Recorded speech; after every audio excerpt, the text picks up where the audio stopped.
ఏకాంతం దొరకడం ఎంత అదృష్టం అండి. కోరుకుంటే దొరుకుతుందండి ఏకాంతం. ఏకాంతం భరించలేకపోవడం ఒక వ్యాధి. ఏకాంతం వ్యాధి కాదమ్మా, ఏకాంతం భరించలేకపోవడం వ్యాధి.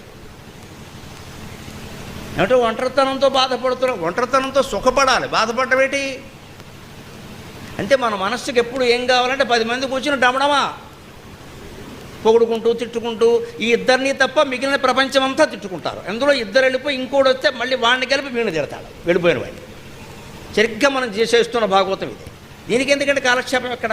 ఎవరూ లేరు, తోచడం లేదు. ఎవరూ లేకపోవడమే గొప్ప విషయం అమ్మా. ఎందుకు తోచలేదు? మనలోకి మనం వెళ్ళలేం. మనలో ఉండే ఆత్మని మనం చూడలేం. ఎప్పుడూ నలుగురు ఉంటూ ఉండాలి. డబ్బా కూర మాటలనే మాట్లాడుతూ ఉండాలి. ఇక్కడ ఆశమ్మ బోసమ్మ ఎవరింట్లో కబుర్లో మన దగ్గరికి పట్టుకొచ్చి చెప్పాలి. మరి మన ఇంట్లో కబుర్లు వాళ్ళు చెప్పుకుంటే మనకు మంట, మరి వాళ్ళ కబుర్లు మనం చెప్పుకున్నా వాళ్ళకేమంటాయి కదా. ఏదైనా అనుభవం కోసమో గుణపాఠం